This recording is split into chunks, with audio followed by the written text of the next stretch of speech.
bodies are seemingly becoming more complex and mysterious as time goes on.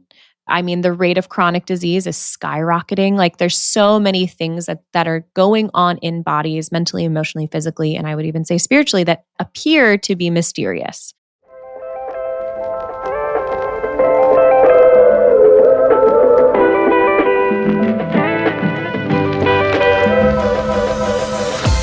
Hi, we're Jamie and Joan, two humans and bodies who take care of bodies for a living. We created this podcast as practical medicine for bodies living through this disembodied time. We want to invite you to come sit with us and experience the beautiful, loving, complex person that is your body. Joan! Hi! We are doing this. It has begun. We are in our first episode. We are officially. It feels wonderful. Well, it feels wonderful for me. How does it feel for you? It feels so good. It feels like inevitable and delicious to be here. Ooh. Those are my adjectives. Ooh. Beautifully put. I feel resonance with that. Deep resonance with that. This has been, I mean, we'll get into it here in a second, that this has been quite some time in the making. And so it feels really great to be here with you and to be recording the first episode officially, the official first episode officially, because we had some starter, some starter ones. Yeah. And that got us to here. So I'm feeling really grateful. So welcome, everyone. Welcome to Experiential Anatomy. Thanks for sitting with us as we have these delightful conversations with one another and with you.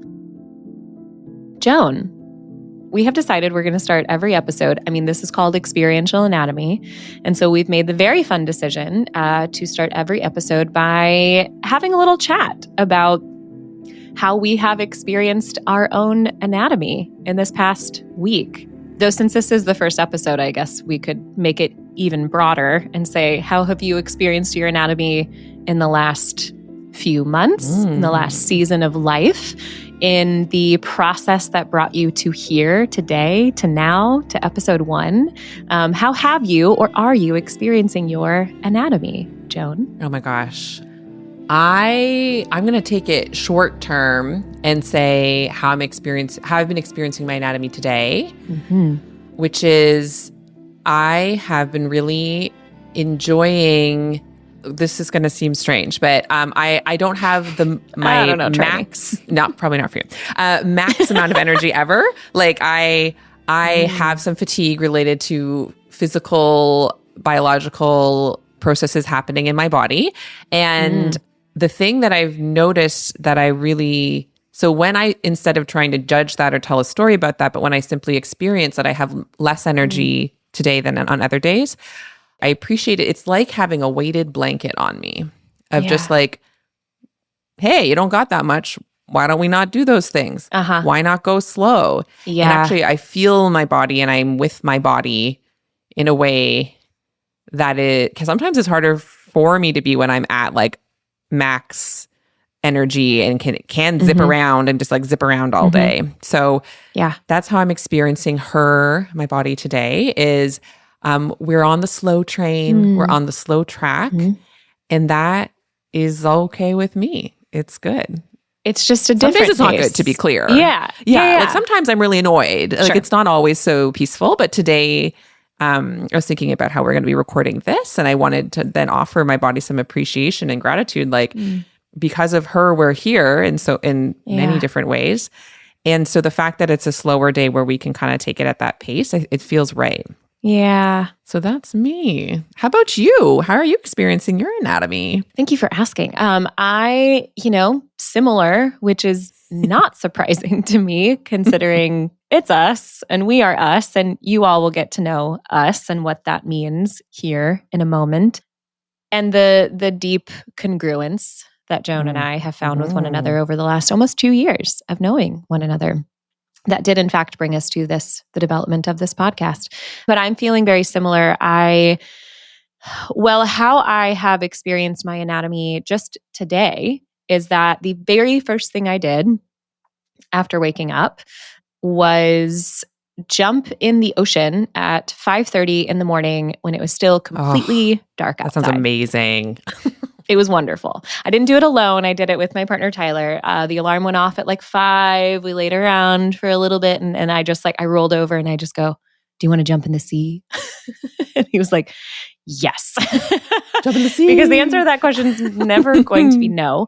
And part of that is just because I woke up and it felt good. Part of that is because I have a commitment to myself that now that I live in a place where that's possible to do, I want to do that at least 3 times a week because it's a bit of a drive. It's like a 10-minute drive to the dock where we jump in.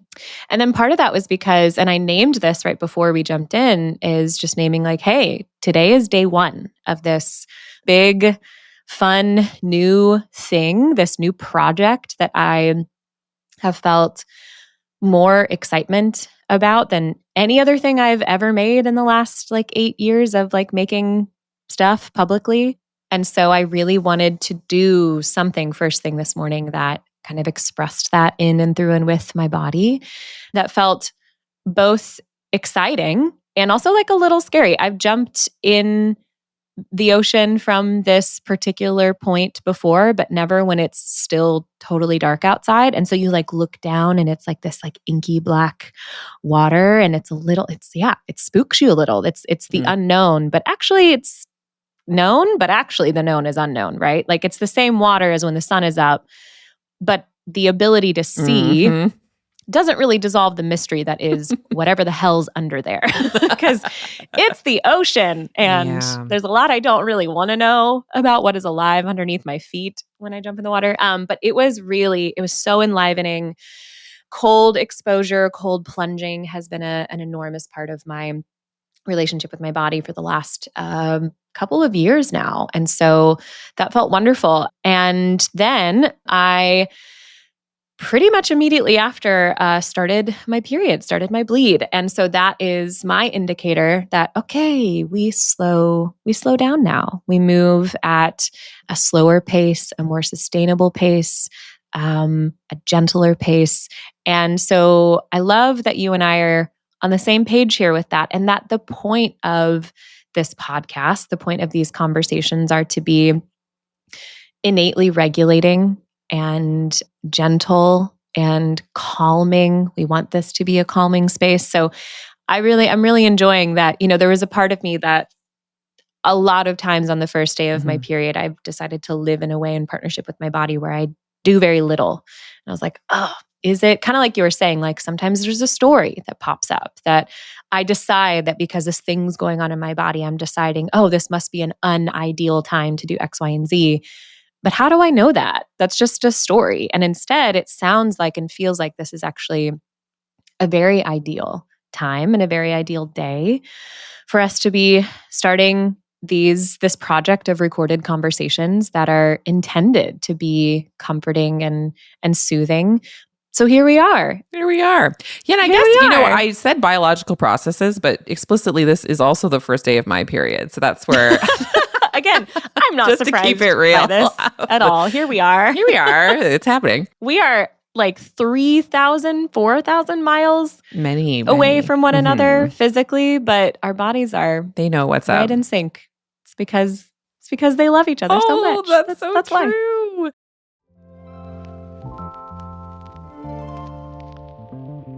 Well, what a way to begin. I think it's the only way to begin is immediately be talking about our bodies and how we're experiencing them. And just to catch you up, if you're noticing we're saying the words experiential a lot and bodies a lot, and you are still a little bamboozled about what this podcast is about. That's the whole purpose of this entire first episode. So don't worry, we've got you. This is your roadmap. This is your roadmap. This is for you to understand. We are your tour guides. Yes. Is this for you or not? Is this going to be something that you want to make a part of your life and you're inside your ear holes for the next however many seasons this ends up going? Years. So the first question we're hoping this episode will answer is, what is experiential anatomy? And the only way we can start explaining that is who is making experiential anatomy? How did it come to be? So I'm just thinking where to begin. Well, who are you, Joan? Who am I? Tell the people. Who am I? Hello, I'm Joan. As you already heard us say, I am a human being in a human body first and foremost. And also, I hold several roles in my life that are meaningful to me and my body. So some roles include being the mother of 2 small children, the wife of 1 husband, a mother, a sister, etc.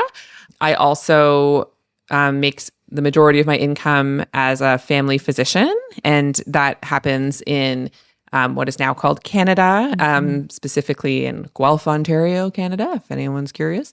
And I love that work very much, and I've been doing that for over 10 years. And then more recently, I've also ventured into what I'm calling restorative medical education, which is my term for a kind of transformative education experience for folks in healthcare to restore their sense of humanity to themselves, because I think a lot is lost in the way we are trained and socialized to deliver healthcare to others that tragically leaves us disconnected from our humanity. And that's messed up. And a big piece of that is disembodying, like forgetting that we're in human bodies, which is sort of how Jamie and I even really met and connected. Was I was feeling disembodied and was realizing that the burnout or whatever you want to say. And one of the places that was really healing for me to learn from was from Jamie's book about embodiment. Another piece of my history I can go into more in future episodes is I also was raised in evangelical Christianity and had experiences of disembodiment within that belief structure. So, and that's how I found Jamie. And so then the first way that Jamie and I interacted in real time was myself as her client. Before we go into that, do you want to explain what kind of client I was? Do you want to introduce yourself? You know what I mean? Now introduce yourself. Yeah, happy to. Hello, friends. I am Jamie Lee Finch, a more recent licensed massage therapist. I'm a licensed body worker, but I have been a somatic facilitator for I always lose count of the time. I guess about 8 years now, though it has changed shape and form over time with how I've done it or what I've even called it and how I've understood it. But I was very clear in early 2023 when you and I started working together on that being the proper way to explain it, the proper terminology. And you actually became a client of mine right when I was picking my work back up after a 15-month-long sabbatical from, everything from after severely burning out in the facilitation and the way I had been doing it, but how you do anything is how you do everything. So I was severely burned out on how I was just being and existing in my body at all for an extended period of time. And anyone who has come across podcast interviews of me from 2017 to 2021 is probably not surprised to hear that person with that nervous system burned out like a dying star because I was all gas, no brakes. And there's a lot of reasons why I was that way. And we can get into, we can story tell that a little bit more in the future. But my body and I did a lot of really beautiful work with one another. And when I came back I really wasn't, when I started the sabbatical, I was not certain that I was going to get back to this line of work at all.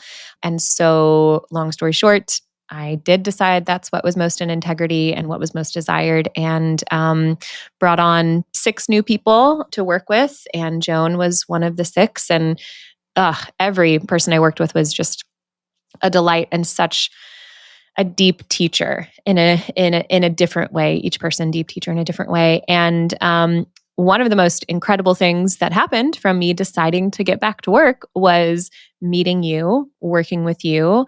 You were the first time, to my knowledge, that I was working with a medical professional. I had worked with therapists before, so maybe we'll say physical health professional. So I'd worked with mental health professionals before as a coach.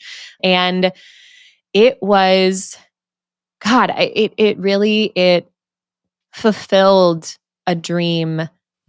I don't want to say that I didn't know I had. It actually fulfilled a dream that I had forgotten that I had. Actually, when I first went back to school in 2016, which was the beginning of the process that ultimately resulted in my book that you mentioned, Existing. I had the intention of finishing up undergraduate to get an undergraduate degree to then go into the medical field. Actually, it was my original intention. In fact, I have a screenshot of a text message I had sent to one of my closest friends at the time who has now left her body. Her name was Elle. And I have it permanently saved forever that I sent her a text and said, Elle, I figured it out. I'm becoming a doctor. And her response was, I'm glad you finally caught up to you, because that was Elle.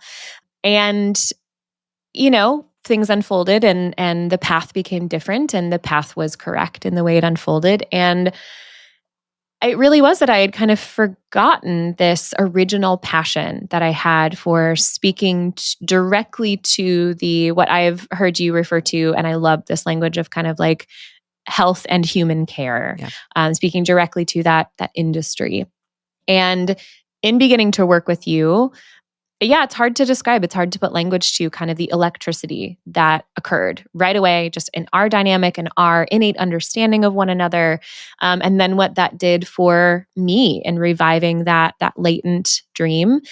And then through you, through referrals, I got to start working with a handful of other doctors. And then again, you pitched me on us doing a workshop together that we have now done twice called Body to Body Medicine. So again, getting to like present these ideas of the aliveness of the body, reanimating the body through my methodology of personified embodiment, getting to present that to medical professionals. And in our more recent workshop, I had this moment where I just kind of literally and figuratively like sat back, almost felt like blown back by the weight and the enormity of the fact that I remember writing it down because people had named, their specific realm zone of profession. And so we had like OBGYNs and we had internists and we had, I don't even know what they all are. There were so many. There were like 16 different expressions of health and human care in the room. And I was just totally just blown back by the reality that each one of these people were learning to reanimate the body, to respect the aliveness and wisdom of the body in this way that had just was life-changing for me personally. And then I had seen be life-changing for hundreds of people throughout my time as a coach and a facilitator. So that was, it changed everything for me. So that's how we originally met, how this relationship with one another originally manifested. So we kind of started with this, coach-client relationship that then really easily transitioned into like colleague and collaborator. And that's my favorite. I love creating stuff with you. And it's funny because that exact same time, it was about 15 months ago that you sent me that voice memo. And you were like, I have 3 ideas. And I think you maybe even said you're going to like name them in sort of like escalating order of commitment and bigness, and asked me to be on your podcast, which is an excellent podcast called The Other Human in the Room. Everyone go subscribe to it right now. And I, of course, was like, hell yeah, let's do it. And then you were like, also, how about a workshop together? And I was like, hell yeah, let's do it. And then you're like, also, I have this idea of us doing a podcast together, creating a podcast together. And in fact, I already have the name, and the name is Experiential Anatomy. And I was like, 3 for 3, hell yeah, let's do it. And so obviously this one was a bigger undertaking, took a bit more time to come to fruition. But it is really perfect timing. And I'm really happy to be here with you. I love hearing your experience of what I experienced. I don't think I've heard all of those details before. And I'm just like filled with glee and emotion. That feels so lovely to hear. I'll share like one corner of adding on to that story in terms of, I'll just do the voice memo, because that's really that is the inception of what's become now. And so before that voice memo, I'd had this sense, like, because we'd been meeting via Zoom for these numbers of months, me as your client, and like the ways in which that was reintroducing me to my body were really helpful and profound. And if for anyone listening who's sort of like, how do you even connect with your body? Like that was me before as well. I found it tricky to like do yoga. I found it tricky to do things that were more classic, like body scans. You know how body scans is like one of the meditations? I would find those like deeply uncomfortable. But there is something about your body as a person concept that we're definitely going to articulate a bunch more in these podcasts. But that is Jamie's like core concept that really helped me like reestablish a relationship, thinking of my body as this other person in relationship with. So I was having this experience personally, but then I was also having this experience in all of these Zoom sessions of like, these sessions should be recorded, because like I'd be talking about like, so now I'm experiencing my body at work, and I'm like, my patient also has a body, and like this is how medical school should teach us about bodies. And Joan, you started blowing my world open when you started saying that. It changed. I'm serious. It changed everything. Oh my gosh. And like, then I was thinking about how I wished I'd had an education like this in my medical's training. Like imagine if tag me in, anatomy coach. class. Put me in a medical school. Come on, let's do it. Yeah. No. Instead it's just going to everybody. That's why like this is democratizing it, or you know. We don't need that. That's what a podcast everyone is for. You all come to us. That's what we're deciding. Yes. And so the notion that both that in medical schools, anatomy class would include an experiential component where it's like, hey guys, not just these like cadavers and looking at, and like that's good too to learn the muscles or whatever, but like also you're in a body. And so when we learn about the stomach, what about considering that you have a stomach? How do you experience your stomach? And like that being an important part of education. And then beyond just healthcare professionals, my patients that like over and over, I would see patients come to me, and a lot of times, especially patients in some of the highest amounts of distress, especially sort of what we now call like health anxiety, illness anxiety, like whatever you call it. In some ways, it's because they have been their relationship with their body has been deeply wounded and disconnected and fractured, and they're terrified of being in a body. And I'm like, I wish everyone had a relationship with their body like the one that I'm developing. That's right. I really think I would have less work to do. Like patients would need to come to me less. That the ultimate goal actually, because what's happening in the medical industry is unsustainable for everyone, and also it's not working for anyone. And even to the point of what you're describing of like, what if there was in anatomy class, medical school, an experiential component, and I'm just sitting here like, you know, feeling the little excitement, but also awareness. And I'm like, that would kind of crumble the whole current model. But the current model needs to be crumbled in a very real sense, because the people who are actually suffering the most, I believe, underneath the weight of what is currently being expected actually are the people occupying the role of physician, the human beings in bodies who are expected to function in ways in their bodies that are unrealistic and unsustainable in order to care for bodies, but through the lens of and teachings of a paradigm of the body, a philosophy of the body that is actually false, and that is actually, you know, it is understandable that we arrived at that conclusion previously, but like we have to be willing to grow and expand beyond that conclusion, especially when like the fruit, you have to pay attention to the fruit of it too, and like it's not really working for anyone very clearly. Well, and we can just name this too, like what I find so exciting about recording this podcast with you, about putting this project into the world with you, is that like quite obviously and clearly, like we work in very different realms of health and human care, very different realms of body care. We could maybe simplify it by saying you work in a kind of more traditional or allopathic kind of Western medicine space. I not only professionally work in what could be like considered an alternative medicine space of, you know, the hands-on stuff, and but also I made the very conscious decision almost 2 years ago now to exit the allopathic medical industry, and my intention is to exit it and have exited it permanently. And that is not because I think anything is wrong or bad within it. And I especially do not believe that anyone is wrong or bad within it, but it's because I cannot align with the philosophy that when I was participating inside of that realm, the philosophy, the underlying philosophy, the mischaracterization, I think is the word I'm really looking for here, of like when you were talking about you're people occupying the role of patient who have a lot of this health anxiety and are like mistrusting of their body or are afraid to know their body. Well, that makes sense when the person of their body, the being of their body, has been mischaracterized and kind of maligned as far as who their body really is. But no one's doing that intentionally. It's people occupying the role of practitioner who have been taught to do that from people who are occupying the role of educator who were taught to do that. And it's all built on past knowledge that was the best that we were doing at the time, but we can do better now.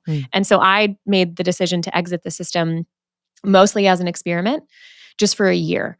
And in the United States, it's kind of easy to do because I just go, well, I'm going to stop paying for health insurance because yowza. And it's not really getting me much of anywhere. And in fact, I noticed in my relationship with my body, it kept kind of separating me further from my body and getting me more afraid and more frustrated and more resistant. And so I decided just to run the experiment, noticing that I was afraid, very afraid to go without health insurance. And I was like, well, generally in my life, I don't align with fear. So let's try this out. And by the end of next year, I will look at the fruit in my own body, in my own life, and then I'll go from there. And I can talk more about this in a future episode, a forthcoming episode where we share a little bit more about our personal journeys. But the fruit was clear to me that was the right decision. And so what is interesting, might be confusing for people, what is just worth it to name is that obviously we do not hate each other. We actually quite the opposite. We very much adore and respect one another deeply, both of those things very deeply. And we participate in our practitioners in these two kind of seemingly opposed places of health and human and body care that very often are hypercritical of, judgmental of, suspicious of, mistrusting of the other. And I actually remember in one of my hands-on trainings sending you a voice memo during a break where I was like riled up because someone else in my alternative training space had gotten on a little tangent, not about the industry itself, but about the individuals participating in the industry. And, they were quite activated in and committed to their belief that the individuals were cartoon villains of some type of way. And I am telling you, it was out of my mouth before I knew it was coming out of my mouth. Just like this, passionate defense of the people, just this awareness of nobody goes into this line of work in any expression of health and human care. Nobody goes into this, first of all, trying to cause harm. Come on. And nobody goes into this for any other reason than the fact that they really want to do good. They want to do well. They want to do good. And everyone is aligning with the philosophy that they are learning. It is really that simple. And so we are here precisely because we work in different realms and precisely because we believe and practice different things, but we share an aligned underlying philosophy of the body, which is what we will eventually kind of unpack a little bit more in this season of what does that mean? What is that philosophy of the body? But we don't find it difficult to love each other and respect each other and even find in the things we talk about that are different. It's very easy for us. This is what I've loved about our relationship and what I've noticed the whole time. It's very easy for us to be like, oh, well, what you're saying is different than how I would say it. But what I'm really hearing underneath what you're saying is, I'm so with you on that. I'm so, sure, aligned with that. That feels an integrity for me too. And getting to learn from you and witness you and observe the way that you have articulated to me that you have practiced in your space. And then the other doctors that I've worked with, colleagues of yours that have shared with me that when they bring this, reanimation of the body and respect for the body into how they practice, it's just, so much becomes possible. And I am excited about that world. Me too. Oh my gosh. So excited. It feels like just for me personally, it feels like a step I'm really ready to explore even more deeply because I know from my training and socialization and whatever family of origin stuff, et cetera, I know I have like a deeply conditioned bias against some things that like you practice or that you like that actions that you or folks you associate with potentially would decide to do, or like some of those things. And it's been so healing to like let those go because again, it's like humans and we've had and probably will record future in episodes conversations of things where we may have consciously at least different, if not opposing, or like we are currently landing in different spots in the what you'd call your opinion space, but that actually when we look at the body ethic underneath, we're still very aligned. And I don't actually, I'm actually not, I'm a very conflict averse person, I will say. I'm not. I find disagreeing. I know that's where it's like, I remember like, oh, like even when because I'd heard your podcast before we met and I was like, oh, like, will it be, but you're so, because you connect through the portal of your body and you have so much integrity, you hold space. It's not scary for a conflict averse person to have conversation with you, including it's felt safe for me to say when I did disagree or I had a different experience of something. Like there was a person you said you loved and I had a story that was painful about this public persona. That was like so healing. And I knew like conversations like that are not common in this public sphere these days. Absolutely. Instead, it's polarizing and it's opinion wars and gotcha talking, which is very entertaining, but like also activating. It's addicting, but to listen to for in the short term, but it is really unsustainable for the well-being of a nervous system in the long term. Yeah. So that's why I'm like, okay, I would love to be co-creating a space with you. Like I wouldn't do this podcast with anyone else that I have met so far. I would do it with you, Jamie, because like I feel like we have established body to body, like a connection about both our understandings of bodies and how our bodies relate to each other. That I'm hoping will make this like space even safe for those who are listening to explore and sort of question or connect with their body and their stories about their body in new ways. Like that's kind of the whole goal.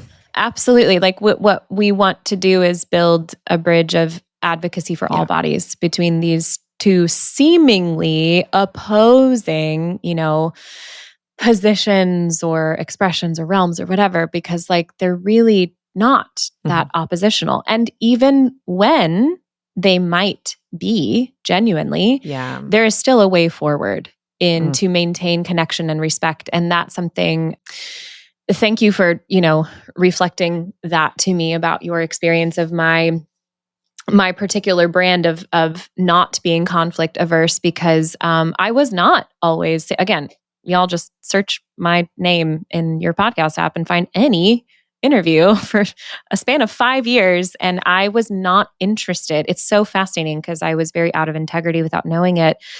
I was a somatic facilitator who in my public, persona, my public communications, I was not interested in providing a regulating experience for the nervous systems of the people who were listening to me communicate. I was actually more unconsciously largely interested in, scratching this kind of itch that I had within me of needing to kind of have this like position of like power over and like knowing more and being in control. And, that's a lot of stuff that got handled during my sabbatical, we'll say. So it feels really beautiful to me to hear that reflected from you. And that for me also, this is why I am a person who is just staunchly of the opinion that like everything can be healed. Anything and everything can be healed. And I do mean that to the fullest extent, because again, I have to, because that aligns with what my deepest held belief in this philosophy about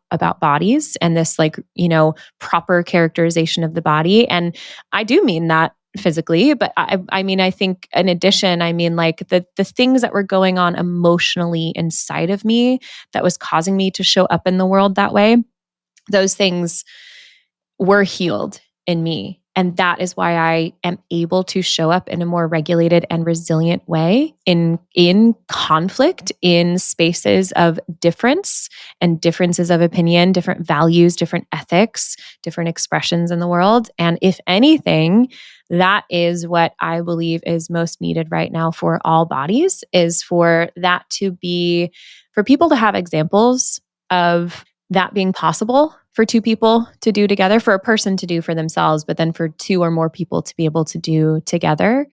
And I'm not special. I'm just a person. I'm just consciousness animated into living matter, just like everybody else. And I'm just a person in a body. And so like, truly, if it sounds so cheesy, but if I can do it, anyone can do it. Like if, 2018 me can like become eventually and I not saying this is better or worse, but like more regulated and kind, and therefore, impactful and just anybody can. I'm so serious. Anybody can. And it just feels better. That is the biggest thing, is my body is more well now. She is more well now because she led me into being able to figure out how to be able to withstand and hold that within my own nervous system. And so that is, again, something we're here to model. And I don't necessarily want to say like teach. I mean, we can. You're an educator and a facilitator. I'm a facilitator. We can, like, you can chat with us and we can be your coach if you want. But like, this is more of a space to like, exactly as we said in the beginning, just come sit with us and get to have the experience alongside us, where we talk about some of these complex like bodies are seemingly becoming more complex and mysterious as time goes on, because the rate of chronic disease is skyrocketing. Like there's so many things that are going on in bodies, mentally, emotionally, physically, and I would even say spiritually, that appear to be mysterious to us. And so just like you were saying with some of the people that occupy the role of patient that you are sitting in spaces with on occasion, like there is this mistrust, this innate mistrust rooted in a confusion and a misunderstanding of the body. And at the end of the day, I don't know anything and you don't know anything. And maybe that alone is just regulating to hear two people with medical licenses going, I don't know, like, but let's talk about it and let's engage it with curiosity, because that feels better. Not talking about it doesn't feel good. No. And talking about it in a way that is activated and disrespectful also doesn't feel good. And if we are here to advocate for bodies, we need to be here. I want to be here to advocate for, the regulation of a body, of a nervous system, the well-being, the ability to access peace and presence in the body. And so that is really, we want to just have conversations about really interesting things that sometimes overlap and sometimes don't. And we want to do that in really kind, compassionate, and curious ways. Period. That's it. Yeah. Well, we need to take a break to talk about some other things. Yes. And then we're going to be back. And so when we come back to this conversation, you may still feel like you maybe know us better, but you still are slightly confused about what exactly to expect each week on the podcast. But what is it? But still, like, what is it? And like, we're going to just try to explain it, and maybe you're just going to have to listen to fully get it. But like, we have some things to share that hopefully will help clarify for you. I think so. What next week's episode holds, and like what episodes moving forward and future seasons will hold. Yes. So we will talk to you in a minute and tell you about that. If you'd like to connect with us, we invite you to join us on Substack. exanatomy.substack.com is the home for the Experiential Anatomy podcast. It's the place to stay up to date and never miss an episode, even if you're taking a break from social media. You can subscribe for free, and you can contribute to the sustainable creation of these conversations by upgrading to a paid subscription. Paid subscribers get access to special content like audience Q&As, bonus episodes, and other supportive materials that we've created along the way. We love it there, and we hope you will too.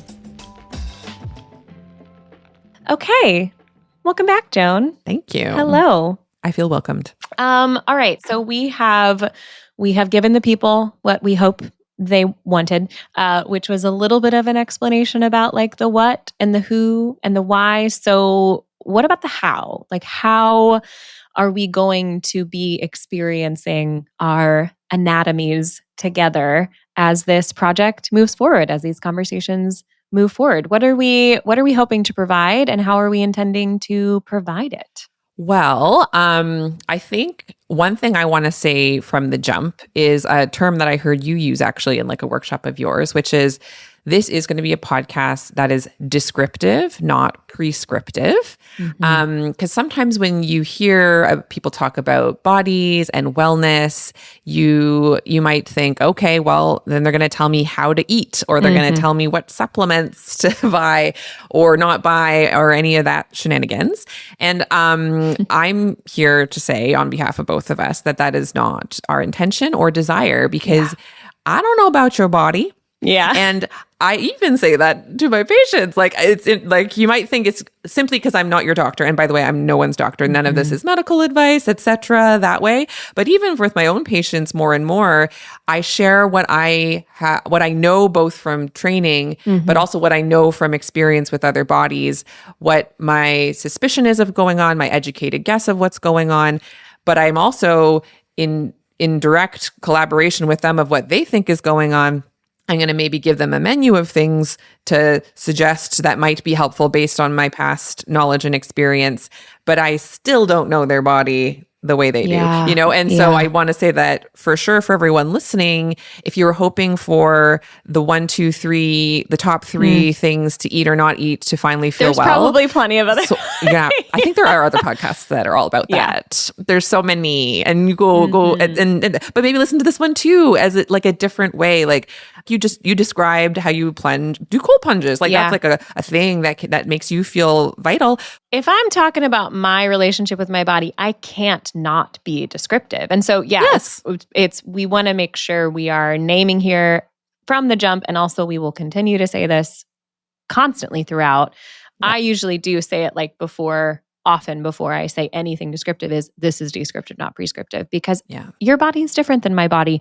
Your history with your body is different than my history with my body. That and so, is an important point. Yes, agreed. This is descriptive, not prescriptive. And in that vein, along with that, it is challenging, not activating. Like, because we are describing our experience, not prescribing any sort of treatment at all.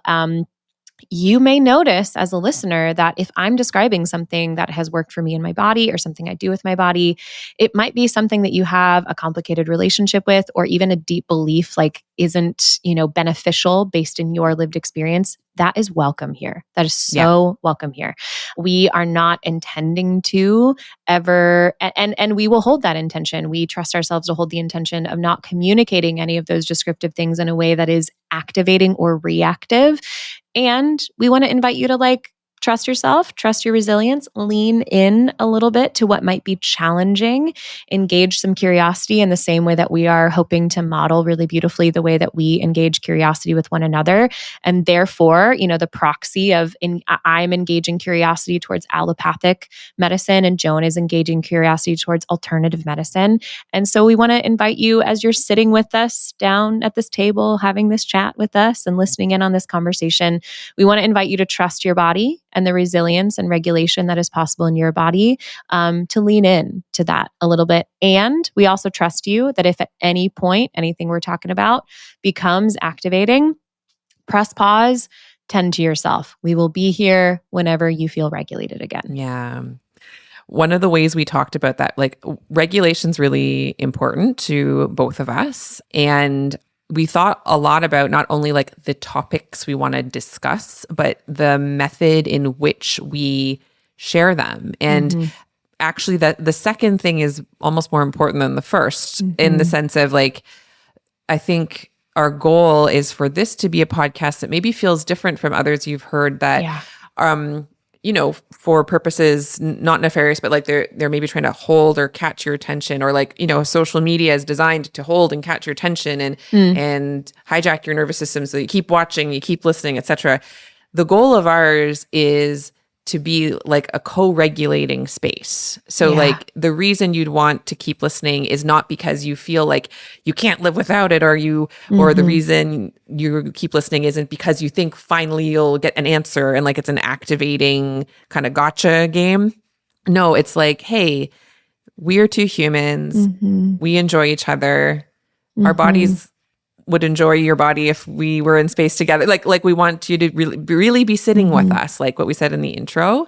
Another way we wrote it that I'm just going to read directly because I think it's nice is like a quiet space for your body to rest and hear nice things about them for once. I mean, that's so good. I love that. I was like, Joan, that is so perfect and adorable. I know. I don't even know which one of us wrote it because it was from an old Google Doc. I was like, yeah, nice things for once, because there's so many spaces, especially like health things and medical things where like everyone's just slamming these bodies of ours. I know. Etc.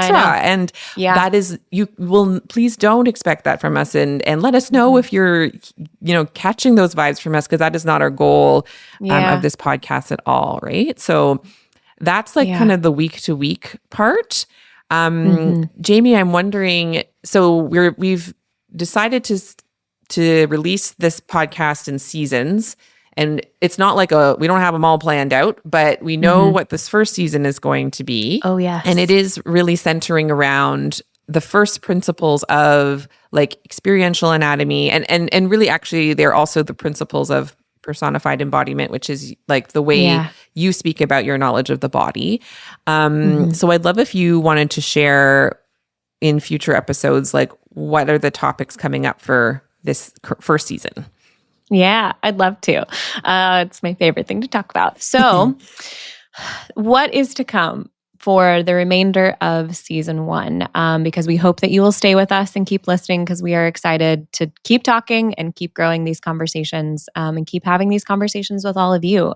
So in the spirit of that, our next 2 episodes are actually going to be letting y'all get to know us a little more, because we know each other really, really well. And like I said, we are enormous fans of each other. And so we kind of have a deep investment in you becoming a big fan of the other one as well. So in our next episode, I'm going to interview Joan, so you can get to know her a little bit better, a lot bit better. And then in the episode after that, episode 3, Joan is going to interview me, so you can get to know me a bit better, so we can share with you our direct lived experience, both professional and personal, and even how the professional has informed the personal. And then, hopefully that'll again, do that thing of it's very likely you'll feel a bit more kind of in alignment with one of us and a bit more challenged by the other. That's perfect. That's exactly what we're hoping for. Yes, I know. It's going to feel great. And then once we have allowed you to get to know us a little bit better, and hopefully we've gotten to know you a little bit better in our community engagement spaces, maybe you have sent us a few stories of yourself and the experience that you have had with your anatomy through email or on our Substack. We are going to dive in the rest of season 1.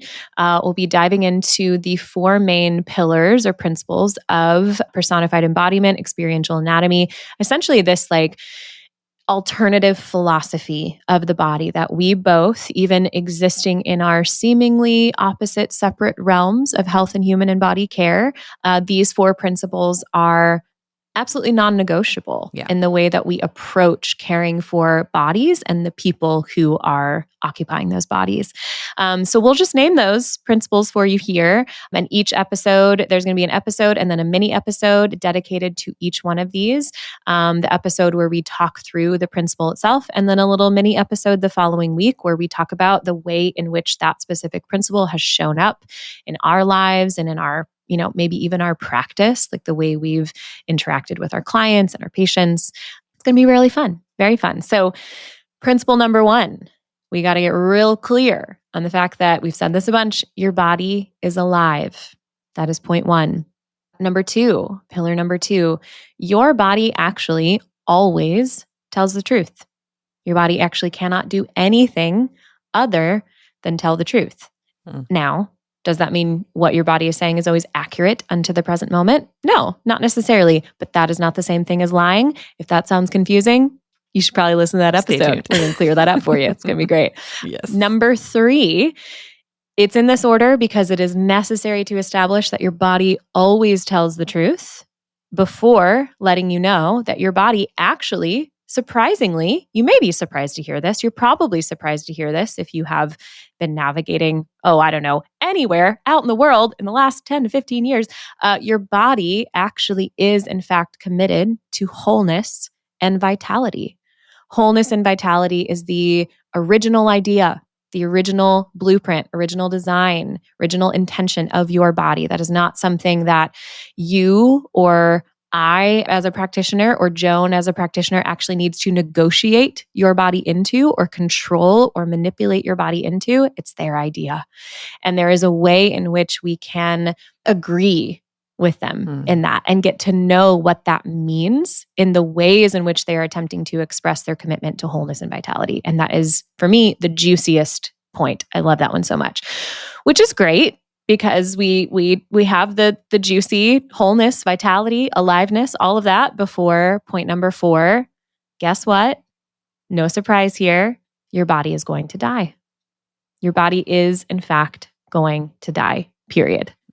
There is no negotiation on that. Your body's going to die. And I know that probably doesn't sound, it's probably the one of these 4 that sounds like least like news to you listening to this, but there is a difference between knowing conceptually that your body is going to die and really knowing somatically, holding that conscious awareness in the way you move through your life and move through the world in your body. There's a difference when you really start to feel the awareness, feel the knowledge that your body, this brilliant partner of living matter who is always telling you the truth and who is committed to your vitality and is alive and loves you, and everything they've ever done has been in an effort to save you and make you well. And that being is going to die. And there's a lot of feelings to feel about that. And so we're going to not only get into the discussion of that in the kind of final 2 episodes of this first season, but our intention for moving into season 2, kind of giving you the roadmap for what comes beyond this first season, that felt like a pretty good place to start season 2. Our intention and desires for season 2 to be about death. We will begin talking about what that means, that to have an alive body means that you have a body that is going to die. And we will unpack that together and feel all the feelings that there is to feel about that together. And then I don't know, Joan, what else? What else are we dreaming up and imagining could be possible to discuss here? Oh my gosh, so many things. It's funny, before moving on to what's next, I was having a conversation with a friend who's also a physician, and I was describing like, okay, season 1's going to be like the basic principles, and season 2, I thought we'd just start with death, because that seems like the natural place to start. And like she was like, or you could have started with birth. And I was like, yeah, I guess, but to me, like in the moment, I was like, "That's not the right place to start." But not the right or wrong, but like it didn't resonate that we should start there. Starting with death felt way more correct to my body. And but something as you were just saying it, I'm like, sometimes it is the first time in a very, very long time that people have had to really confront that they are in a body is when that body is dying. And you are exactly right. Yes. Confirm this in folks that I have worked with and even just life experiences where at least then we can all agree that we are in bodies, if not before, beautiful. And so I just think just to maybe explain if someone else is like, why would you start with death? That is why I think, or at least that's one of the whys that I'm like, oh yes, because you can't help but ignore. It really helps you get clear on everything else. And holding and holding what feel like opposing views that your body is going to die, and yet it is your body, not it. They are always going to be committed to your vitality. That those two things are not a contradiction. Bingo. Yes. Man, we're not going to get into it right now, but I just want to be like, I want to. If you think you got to come back to that. Those don't contradict each other, and this is, and just so as the doctor is like, that's science, and maybe you're like, what? But like that's that. When I was like, Jamie would say these things to me, and I'd be like, huh? And then I'd think about my Western medical scientific training, and I'd be like, that actually is what that is. That's right. Is a way to say it that is beautiful and is as accurate, in fact, more accurate than some of the other ways that we talk about it. It's actually more accurate to talk about our bodies in that way. So that's just, I just needed to say that. Oh, I'm so glad you did. Whenever that happens, you're like, I have this thought. I just feel like I need to say this thing. Oh, man. I grab the imaginary popcorn and I just settle in and get ready to hear the most brilliant thing I've ever heard come out of someone's mouth. I love it. I'm so glad I get to do this with you. This is the most fun thing I've ever done. We're having a great time. I'm having such a great time. Mm-hmm. So you guys should definitely just follow along, all y'all listening, clearly. Mm-hmm. So just some future possibilities. Like we have this like long list of different things. Like I was, we've been co-dreaming about the things we could talk about. And I think we haven't decided firmly, in part because like the way we're making this podcast is using the same ethics that we're going to talk about on the podcast. Like we want to create this podcast in a way that feels supported and paced and like emergent, really in tune with and listening to what our body, because we co-create with our bodies, like both of us individually. And so now there's multiple bodies involved, and that's wonderful. So good. Some things that seem like they might come up because we've already had conversations where I was like, this would have been a great podcast episode. Like a very specific one that I don't know when or if, but like we've had a really fascinating conversation about viewing about what happened during the COVID-19 pandemic through the lens of bodies.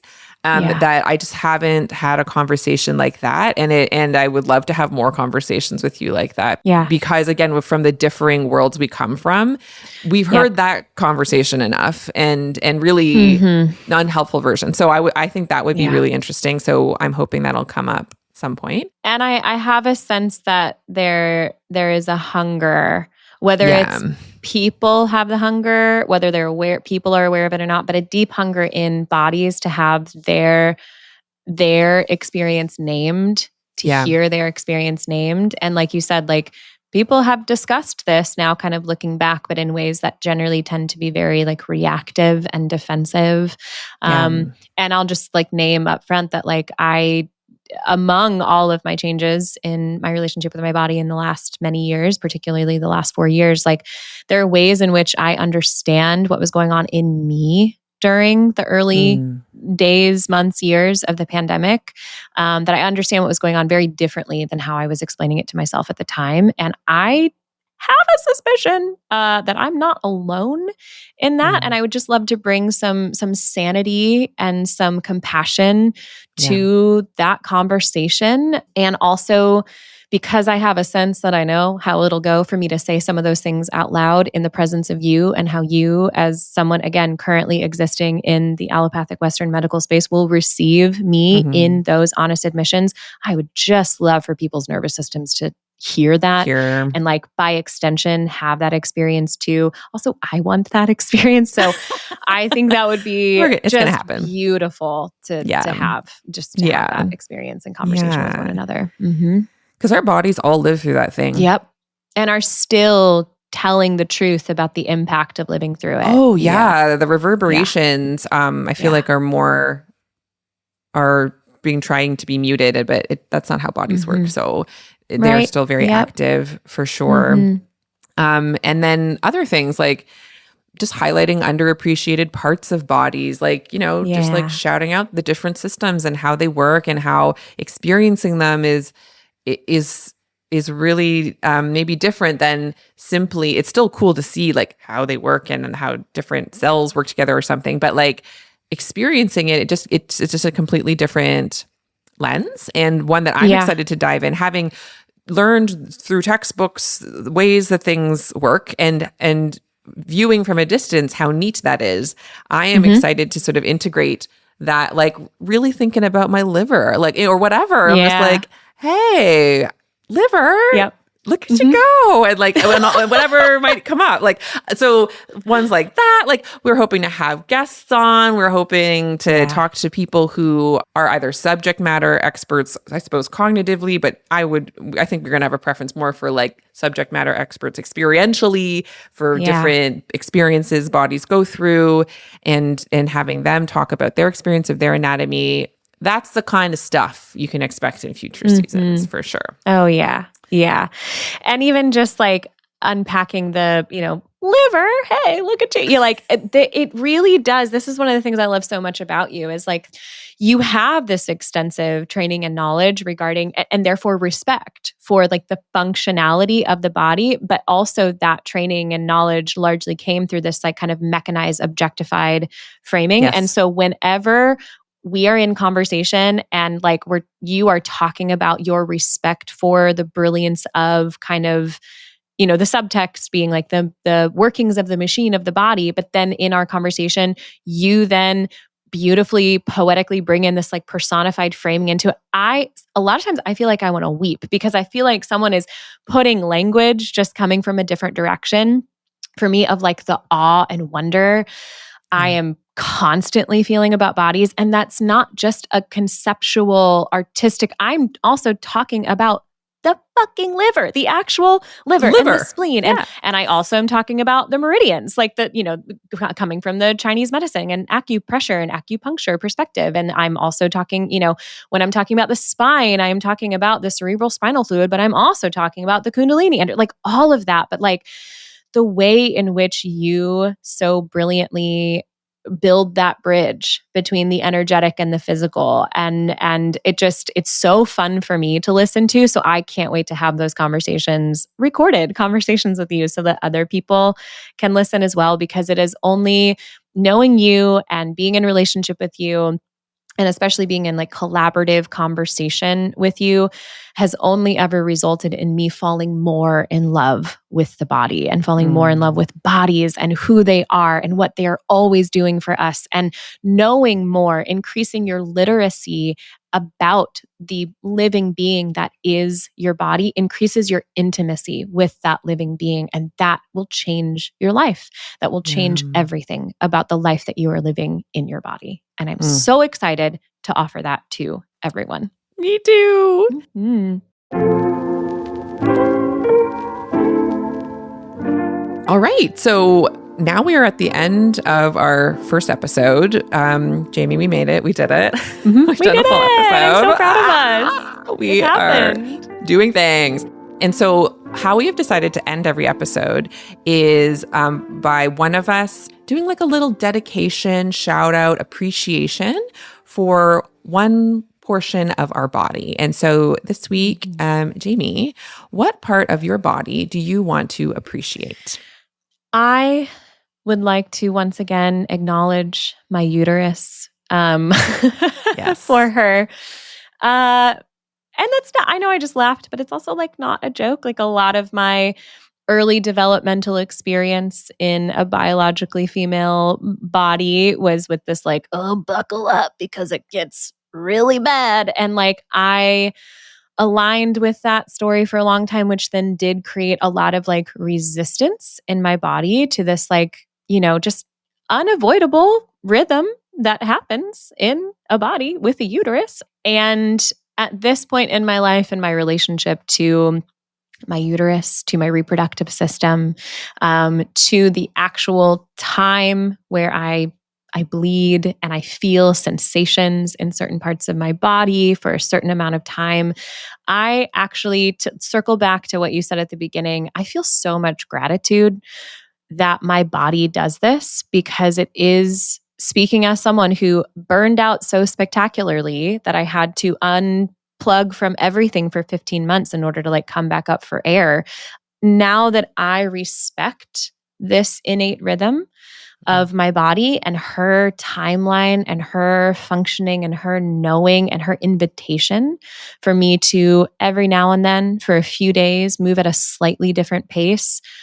Now that I understand it and I respect that and I appreciate that, I have so much ever increasing gratitude for that way in which she reminds me that nothing is really urgent.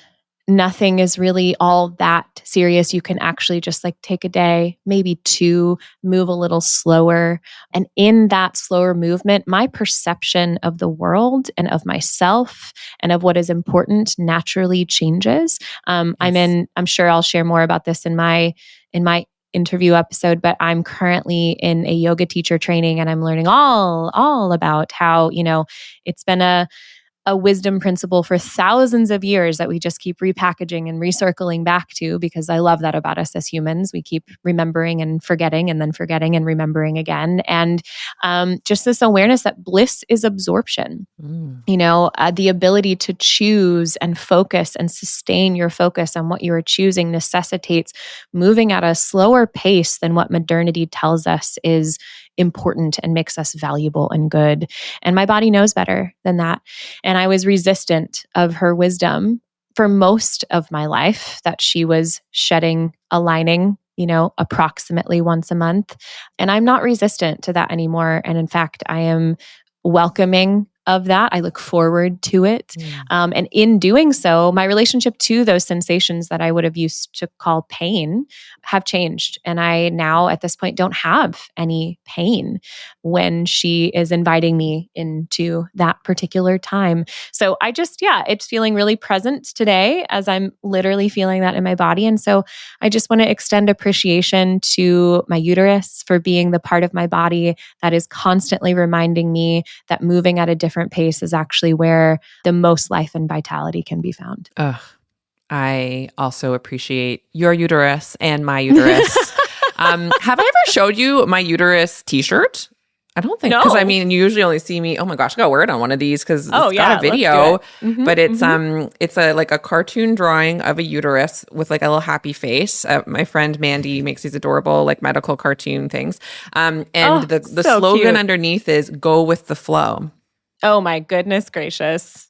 And it's great. It's so good. And I love the looks and like smiles I get when I wear it. Yes, just because absolutely. We have to appreciate these.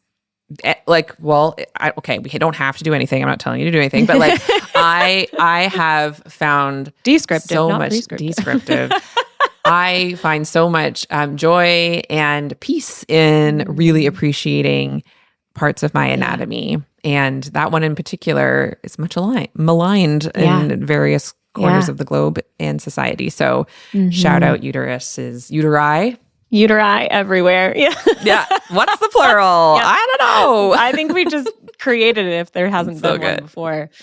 We want to just extend that invitation of body acknowledgement, body appreciation to you, the listener, to just take a second and drop in, really notice the person of your body, really experience your anatomy, and just kind of focus in on a part of your body, or maybe an area, a zone, a region, a space in your body. It doesn't have to be a specific organ. It can just be a section of your body where your attention and intention is brought to you when you think about offering appreciation to the person of your body and how they have supported you and loved you throughout this past week. And then if you'd like to share your body appreciation, your body dedication with us, we would love to celebrate your body alongside you.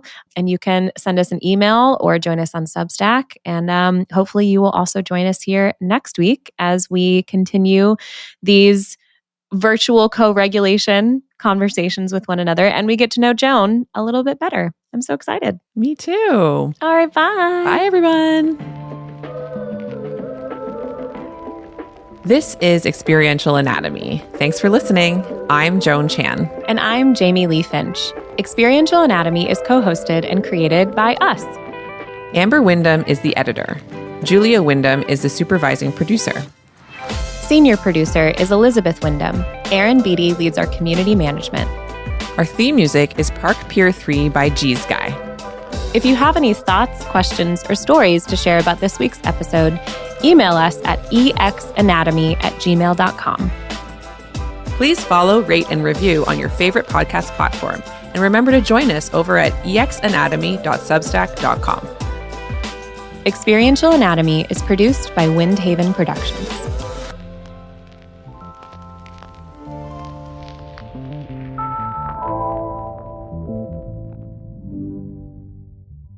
Here we are. We're doing this. Here we are. We have a podcast now.